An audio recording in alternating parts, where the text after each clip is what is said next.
In the absence of leadership, a problem becomes a crisis. And for those of us that have been engaged and involved in the Department of Juvenile Justice work group over the course of the last few weeks, what's going on there is truly a crisis. I'm going to provide a brief history of the trajectory of this problem growing into a crisis.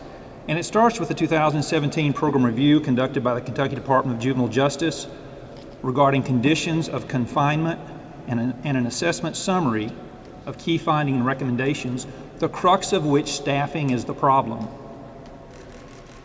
Following that, there was a very in-depth 2019 long-term CSG roadmap, Council of State Government's roadmap, regarding implementing evidence-based substance abuse and mental health treatment services, a path to try and meet these young people in crisis in these facilities where they are. Over the course of the interim, our legislative oversight, investigations, and judiciary committees have met and discussed at length in 2 separate meetings the conditions in these facilities, the staffing concerns, and the needs as it relates to detention, specifically detention in the Department of Juvenile Justice. One of those recommendations we've been proud to see the administration adopt, and that was separating males and females, and also grading these detention facilities in terms of their ability to hold challenging and high-level detainees. The last item on this path of us getting here today involved that first week that we were here in session and Senate Concurrent Resolution number 31, establishing a work group of legislators to try to take this task on and find a way forward and make recommendations to the administration. In the spirit of that concurrent resolution, this bicameral, bipartisan work group of legislators did not want to delay in trying to address this crisis. So as we do with many issues in the General Assembly, people of like minds that want to roll up their sleeves and work on an issue do that, and that's exactly what happened in these circumstances. Trying to identify immediate, intermediate, and long-term ways to change the culture within DJJ. In a few moments, you're going to be hearing from our co-chairs that led these conversations over the course of the last few weeks, and I want to compliment Representative Bratcher and my colleague, Senator Carroll, on navigating these conversations in a very productive way. What I hope that you will take away from our conversation today: this work group has welcomed communication and participation from the Beshear administration. It includes members of both parties and both chambers, and it's operated in good faith, and I hope it will continue to do so as we try to work toward resolution. There has been substantial information that's come to light in these conversations that has been distressing, to say the least, and made it clear that money alone is not going to solve this crisis. Based on the discussions in this work group, there is a toxic culture that exists within DJJ, and there's been, again, a failure of leadership within that department. You're going to be hearing more from my co-chairs, but I want to start with an announcement of some good news. The efforts of the work group have been productive in the sense that the administration has responded. We've had communication via 2 letters to the administration. We've received the information back from the administration responding to our information requests. And today we're happy to announce that we have prompted the administration to take meaningful action, especially, as you're going to hear in a few moments, in regard to stabilizing these facilities, immediately stabilizing these facilities. Now, to be clear, this work group, and others have continued frustrations, but we're optimistic about what can happen over the next few weeks. We've been particularly pleased with the cooperation that we've received from the judicial branch and from Louisville government and judicial leaders in Louisville. And you're going to be hearing more about that in just a few moments. In the midst of all this, keep in mind that we have state employees in DJJ facilities that are being beaten up. We have youthful detainees whose lives are being changed forever, not because of something they did, but something that's been done to them by this system. The stories have been tragic, and now we're discovering, as many of you did late last night, that there are federal lawsuits that are being filed. As I conclude, I want to continue to challenge our reporting corps. The coverage that you've provided about this crisis has been vitally important in us trying to address the needs of our youth and our workers. Many of you have done a truly spectacular job. I want to cite two. Ms. Sharon Burton, close to my home community of Greene County. Ms. Sharon Burton with the Adair County Voice. And then here, closer to Frankfort, John Cheeves and the work he's done, Lexington Herald Leader. We need your continued efforts to help us get this policy right. I opened a moment ago by citing leadership failures as one of the causes of this crisis. Both explicitly and implicitly, we continue to call on the Beshear administration to identify and correct these failures in their Department of Juvenile Justice. I want to be turning the podium over to the Department of Juvenile Justice Work Group co-chairs, Representative Bratcher first. Following his remarks, you're going to hear from Senator Danny Carroll, then from Representative Jason Nemus, and as Angela indicated a moment ago, after his remarks, we will be glad to take questions. Thank you. Representative Bratcher. Thank you, Senator. Let me wet the whistle first. Before I speak on Louisville, I'd like to express a few more points that our work group is recommending to the governor's office and DJJ.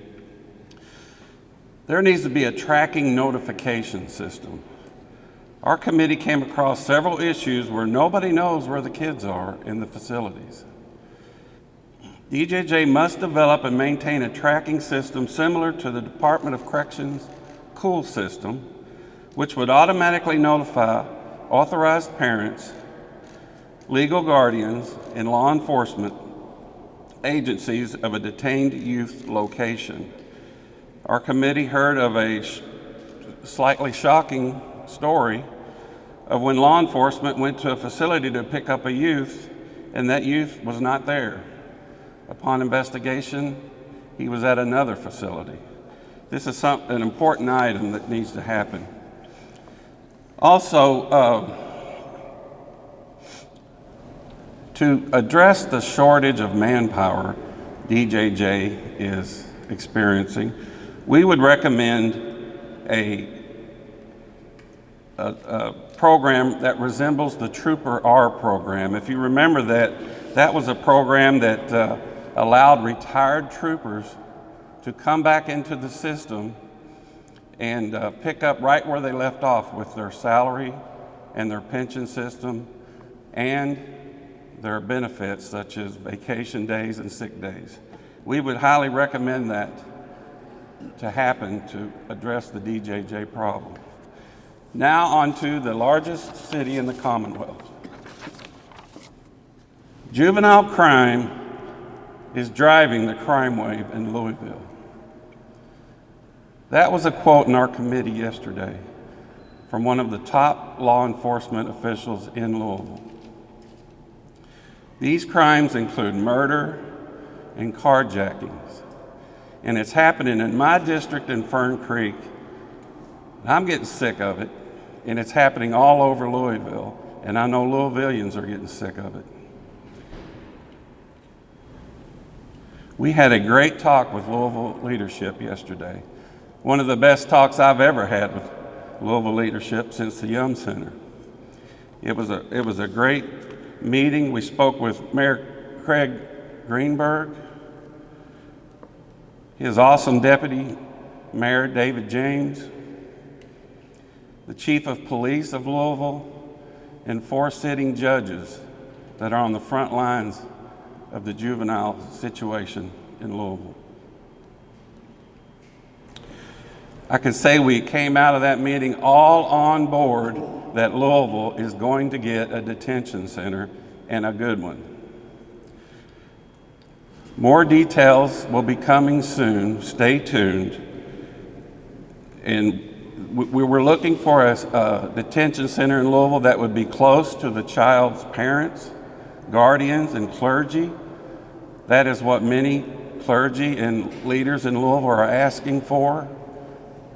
I can say that we're pretty much bipartisan on most of the operations for this detention center. Stay tuned, some exciting news is coming soon on that. Now I'll pass it off to my co-chair, Senator Danny Carroll.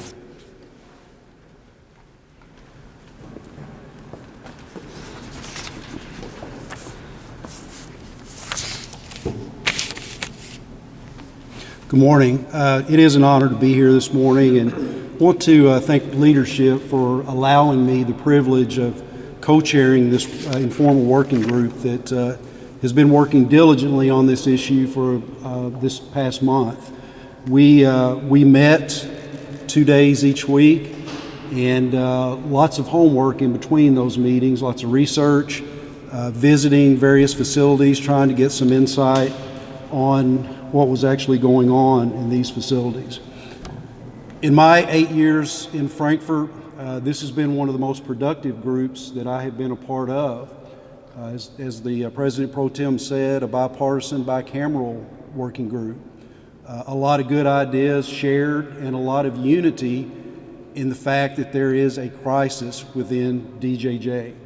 The struggle that we had through this process was to keep our focus on the immediate crisis dealing with the detention centers, because as you begin looking at that, there are various layers that start peeling back, and you realize that there's a lot more to be considered as we move forward.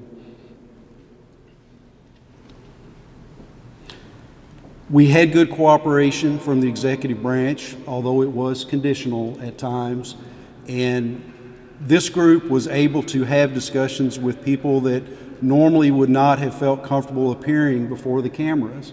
A lot of information has come in anonymously through phone calls, through contacts with various legislators that helped us to really understand what was going on.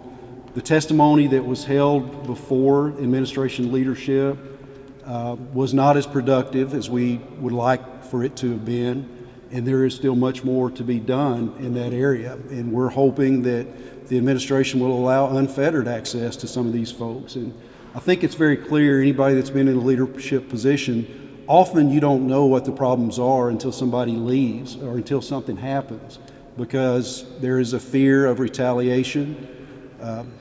A lot of self-preservation seems to be going on within DJJ at this point at various levels. And as the President Pro Tem said, one of the main things that I feel like we need to address immediately is a change in leadership within DJJ. You don't have the incidents happen that we've had continuously and not realize that there is a breakdown in leadership. And this appears to be something that the administration is simply not interested in talking about, in that there has been no response to our requests in those areas. Not easy decisions, but necessary. We need to bring someone in from the outside that can serve as a change agent to change the culture within DJJ. And by culture, I mean the culture within the leadership, the lack of communication, the self-preservation that has gone on, not just recently, but over several years. We have failed to evolve with the population that we're serving in these centers. DJJ worked great when it was first established and the purpose it was established for. It's not the same group of kids that are in these facilities now. These are more hardcore, more violent overall, and we have to adjust to that. We feel like that someone from the outside is the only way that that culture can be changed, and there needs to be accountability in these facilities. In my visits, specifically to the McCracken County facility, I learned that there was really not much structure, not much discipline within that facility, that staff was told that it's bad enough these kids are there. You don't make them walk a straight line, look straight ahead, and just the basic disciplinary functions of those programs are not in place. It was a location that was getting by day to day. Kids staying in their cells and their pods most of the day, classes in education not taking place because of violent outbursts, dysfunctional. Staff that I spoke to didn't feel like they had a lot of support. And from others that I've spoken to across the state at various facilities, it's the same story in every facility. Where do we go from here? Today, we will have the final meeting of the working group. As a result of that meeting, we hope to be bringing forth policy. At the top of that policy being the need to establish a task force to study these issues in depth. The governor's proposals for long-term need a lot of discussion. And I've said this a few times, the governor gets first word in this, the legislature will get last word. What's important is that we get the right word in between that. And this is too important not to get it right, and we must work together. There are some discrepancies on the best way to proceed. There are many within our working group that want to see the regional facilities survive. They don't want their kids from their district traveling throughout the state and staying in other facilities. And there are lots of different reasons for this. So we need to discuss more, and we need to come up with a better long-term solution. I also commend the governor for the short-term solutions, establishing these three facilities as high security facilities. However, they were slow to react to the need that was there and the violence that has occurred in these facilities, most recently in Warren County. Last week, at the end of our meeting, asked for one thing if we got nothing else out of that meeting from the administration, and that was to ensure that KSP was stationed at all three of those facilities. We were told that that would be taken back to the governor's office for consideration. A couple nights later, another staff member, another youth worker, got beat up at Warren County. KSP wasn't there. Ladies and gentlemen, we have a lot of work ahead of us in this area, and I'm very proud of the work of the working group and those that took the time to visit the centers, facilities within their region, and we will continue to address this crisis and very much open to working with the administration, but working, not policy for the camera, not headline policy, but fixing this. And it's something that we need each other to do effectively. We need the expertise that they can provide from the executive branch. They need the information that we have from people who won't talk to them. But I think together we can make a difference, and we can correct this problem to protect our staff and to move BJJ forward. Thank you. At this point, I'd like to introduce Floor Leader? Whip, I'm sorry. It's all right. Majority Whip within the House of Representatives, Jason Nemes.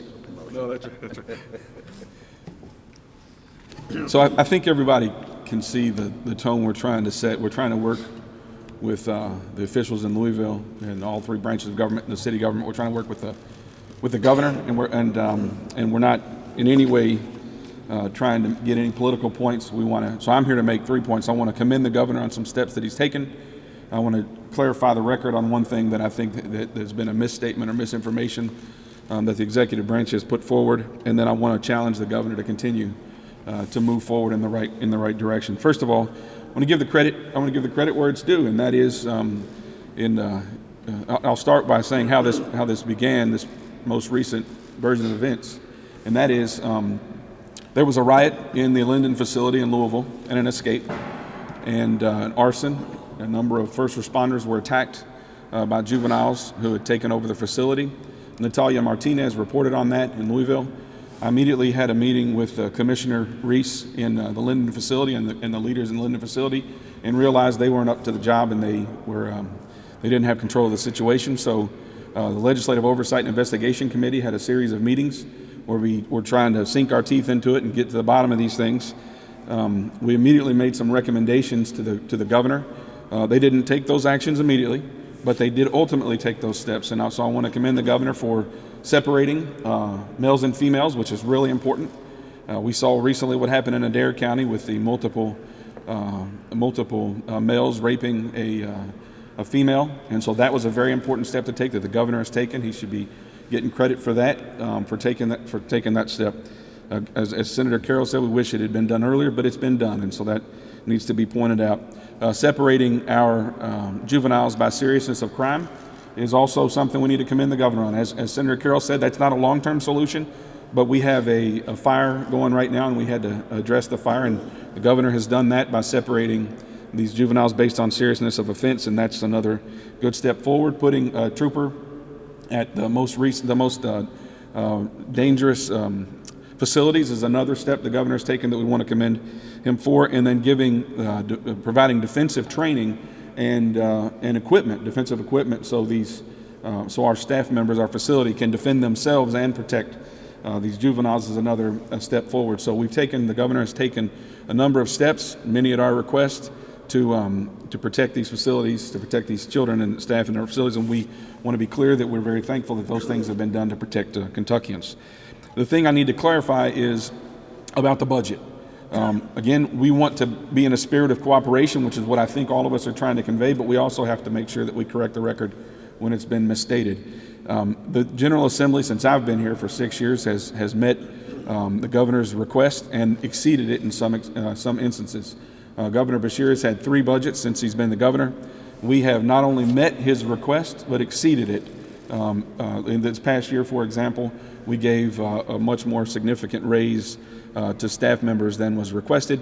And we've also requested that the governor's staff get us a report for a 12% raise for state workers throughout the Commonwealth. And his report is not sufficient. So we're continuing to work with them to try to make sure that they get us the information that we need so we can get much needed resources to all state workers, but especially, as we're talking about today, DJJ employees.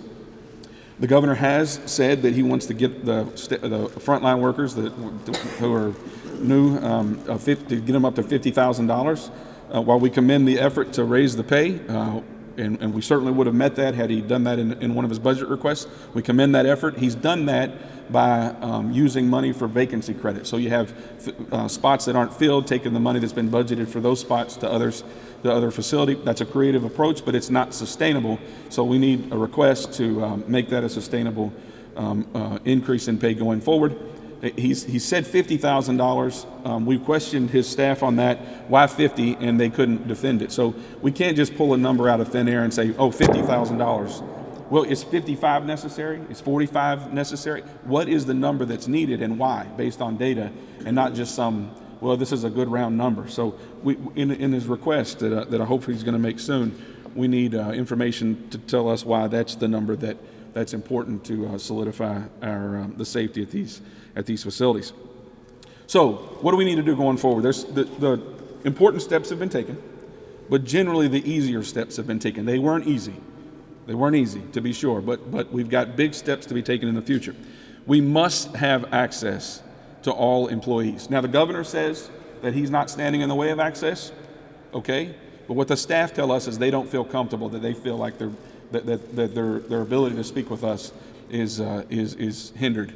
And so we want the governor to say to his staff in a written document or some formal way, you can speak to whoever wants to speak with you. There will be no repercussions, and make sure that any staff, including staff that have things to hide, do not get in the way of that. That needs to come from the governor's office, the governor himself. We need an independent party to come and do an inspection of these facilities, give a full report of what's going on, what's gone on, what's the morale like, what's the incidents that have occurred, and also to look at reports that have been made, because we've had some serious allegations made by multiple people that reports have been doctored and changed after the fact. One said last night to me, they're works of fiction. So we need to make sure that an independent party gets into that and reports to the people's representatives. We need to explain the failure to enact the recommendations of the 2017 report that Senator Givens mentioned. Why haven't they been enacted? Some of them, it may be legitimate, but some of them we might need to push forward in the future to make sure that we're doing that. Trauma care for all, not only for the juveniles, which obviously have suffered so greatly here.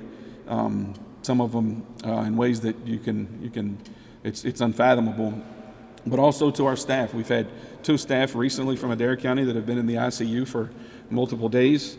One thought he was going to lose his life, and we have people who've not been physically harmed, who've been emotionally harmed. One piece of information that we have is there was a man in the control room, obviously can't leave the control room because this was in the Adair facility where the kids had overtaken it, rioted and overtaken it, and he saw his colleagues being beaten, and he couldn't help them.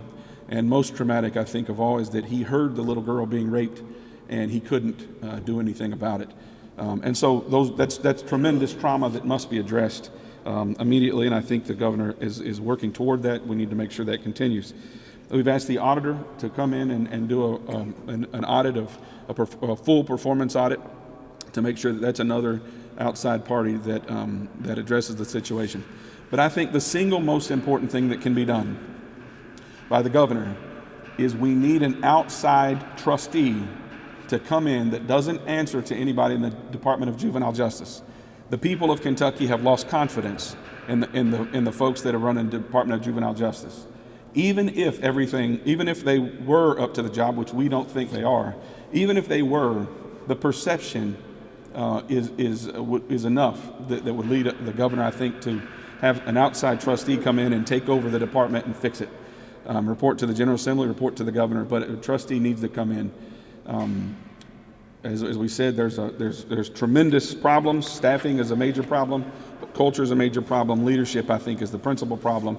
And so the single most important thing the governor can do is to get a trustee to come in who has the full reins to find the problems, no matter where they are, no matter whose fault they are, and fix them. With that, we're going to call back up Senator David Gibbons, who will lead our question and answers. Thank you.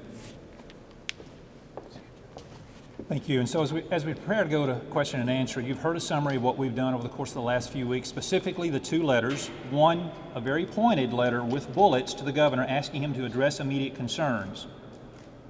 We were proud to hear the response that the governor is now putting KSP in these 3 high-level facilities 24/7 until sufficient staff is there. That was a verbal ask. That was our primary bullet in the letter that we wrote, along with other bullets that we'll be glad to address. When we conclude, and prior to you leaving, I would encourage all of you to get the one-pager that our comms folks have put together. It details every single bullet in the letter to the governor, those that have been met and those that remain to be met. In addition, as my co-leader from the House indicated, we've asked Auditor Harmon to do a long-term, intermediate to longer-term study, outside audit, not by the current accrediting body for prisons in the Commonwealth or across the United States, because there are severe questions about the quality of the work that the current accrediting body does. Those are federal government concerns about this accrediting body that Kentucky continues to cite as the accrediting agency for prisons here in Kentucky. But with that, we're going to stop and take your questions. I have a question. I wanted to clarify something Senator Carroll said about a change in leadership. Are you calling for Secretary Gary Harvey to resign? I am not, and I want to make it clear with Secretary Harvey. I have known Secretary Harvey since I was probably a kid. We grew up in the same community. I know him to be a well-respected, honorable man. He has been, I think, in his position maybe about a year. And as you recall, one day when he testified about, I think this had to do with budget and why there wasn't a request related to DJJ, his response was simply he was not aware. And so I think the breakdown in leadership, as far as the long-term issues, is beneath his position. And when you look at where DJJ has been, and you all may know this number better than me, but like over the last 7 years, maybe 5 or 6 commissioners, how do you function at that level? How do you function under those conditions? So DJJ has just failed to keep up with the evolution of the population that they have served and failed to create an atmosphere of communication and of care and of restructuring when needed and to deal with the evolution. But I hope that clarifies. My name is Lauren Adams with WLKY, obviously out of Louisville. My question is either for Representative Bratcher or Nemes, probably Mr. Bratcher though. Can you talk to us more about the plans for the facility? And you seem really encouraged by your conversations with the mayor and Deputy Mayor James and some of the police folks.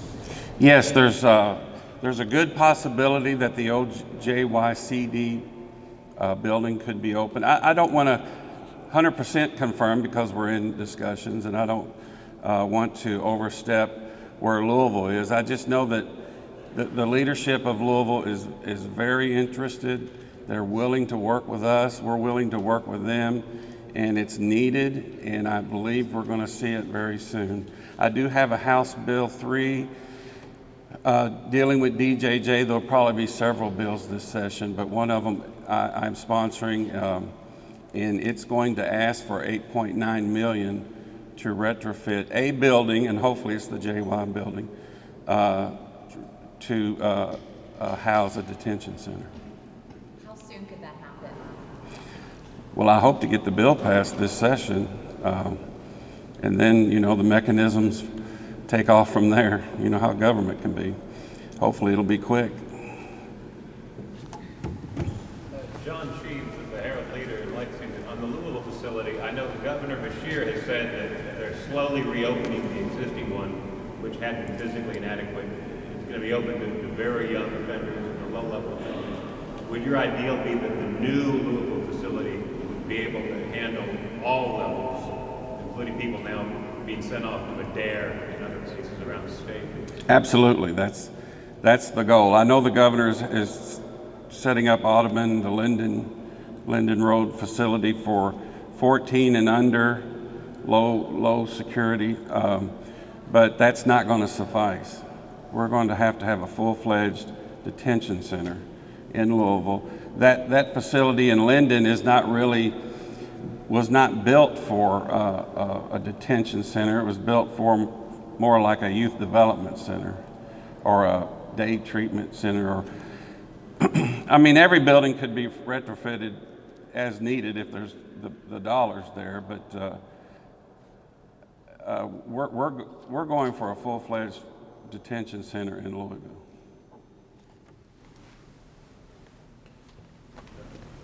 Senator Carroll, you mentioned these kids are more violent, they're more hardcore.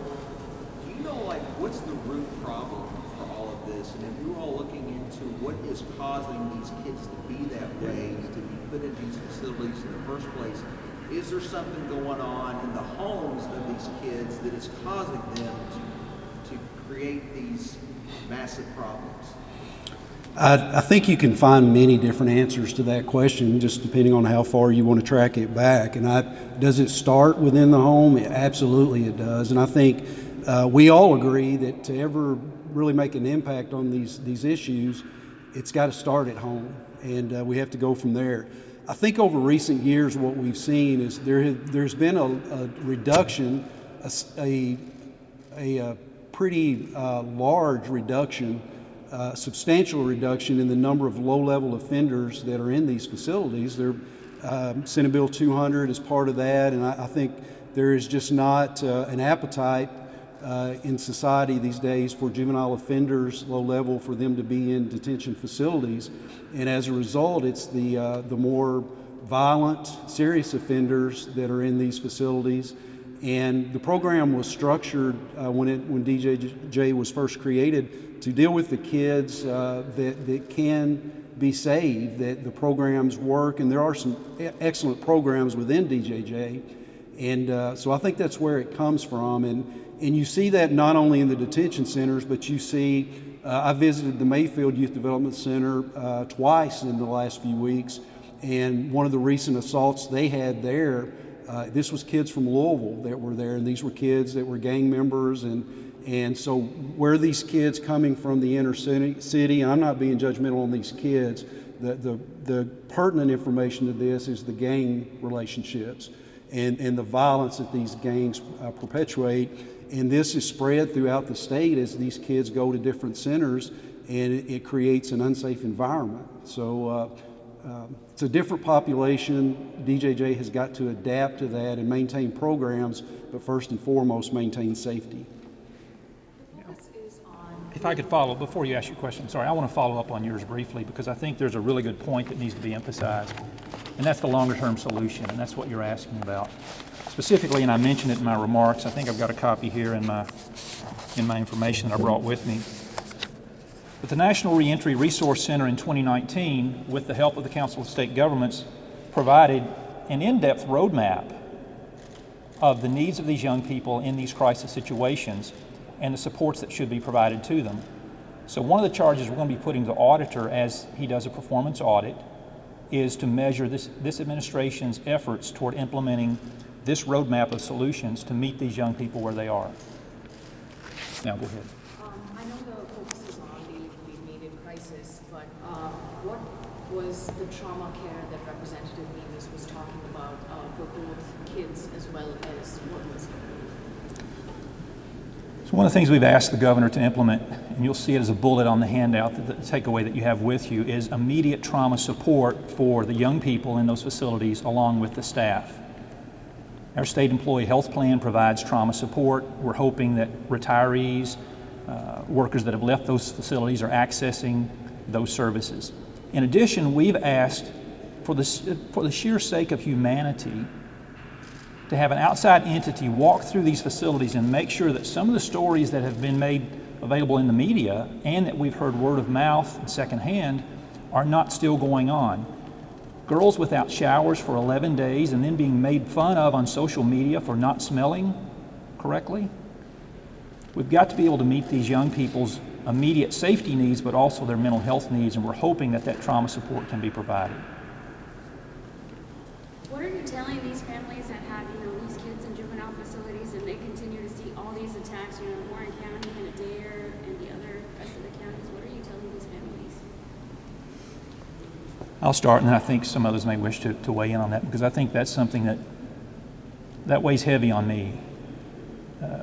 To think about these families not just suffering the challenge of a child that may have chosen the wrong path, but then thinking about that child being either emotionally or physically harmed as a result of the punishment that what is supposed to be a credible institution, state government, is providing. And I can only imagine the suffering these families go through, and my heart breaks for them. We need to get it right for them and for their families and for those young, youthful detainees. Now, again, let's not kid ourselves. These are young people that have chosen some violent behaviors. But we still owe them the dignity of being protected and being cared for. I'd like to say something too on that. We had a judge yesterday in our committee that said when she had a youth offender in front of her, that she felt at times it was better to release them back to the custody of their home, ankle bracelet, back to the community, than send them to DJJ system. And that is a heck of a remark if you think about it. That she wants to detain this youth because of the crime, and I don't know what the crime was, but she didn't want to send him, I think it was him or her, to a DJJ facility. And we a lot of us took pause at that, thinking just what kind of, if the judges can't even depend on sending an offender to a safe place or a place where that's not the wild west, then there's a real problem, and there is a problem. That's why we're here. We have time for one more question. How are you guys going to get more people to work at these facilities? I've seen you put more money into it that you're offering them, but you're not getting anybody to take the jobs. I think first and foremost, the priority has been the immediate crisis, and that's basically just stabilize these centers. The three centers now that are the high security with KSP presence at all three of those facilities, I think that will help to stabilize those areas and give those staff members there a sense of security. And I think the juveniles housed there will be less likely to do the things that they have been doing simply because of that presence. Long term, I think the money is going to help, but I can tell you that the conversations that I have had, I was told specifically, Senator Carroll, if the leadership is changed and the culture changed, you're going to see some people want to come back. And I think that has every much as bit to do with the problems that we face there as the financial part of it. There's no sense of being able to do your job. These youth workers are there to make a difference in these kids' lives, and they can't function daily because they're concerned about their safety. And that's something that has to be addressed so they can feel confident in their leadership. They can feel confident that when they have issues, it's going to make it up to the top level. And I think you will see folks start to come back, and once we can create a safe environment for them. And again, there's a lot of discussion to be had. This goes beyond our detention facilities, and we have to make sure that there is a structure in place that will make it a place to work again, make it a place that these workers can be proud of, that they're making a difference in the lives of those kids, severe as many of them may be. And we all need to look at, whether it's the executive branch or the legislative branch, the families need to know that we're going to make a decision that's going to ensure that those violent offenders that remain violent, or other offenders that remain violent within these facilities, that we have the ability to protect their kids, whether that be in the 3 facilities we have, or whether we stick with the regional structure and maybe rehabilitate some of these buildings to ensure safety for those who are violent and those who are not. I think there are lots of different options that we can look at as far as a long-term solution, the model of how these facilities are structured. As a follow-up, how understaffed are we at these facilities, generally speaking? We have numbers on that, and I think in the Adair facility, I think they are 20, the number that I saw, 20-something staff short. And this is a crisis, and it has been for months, that has been occurring through COVID, and they have been borrowing from other areas, from youth development centers. I know that the facility in Mayfield lost some of their employees because they were having to go to McCracken to cover the shortages there, and that's not what those folks signed up for, and they lost many employees as a result of that, the youth workers. So I think we have numbers on all of that. Crisis without question, and has been for many, many months.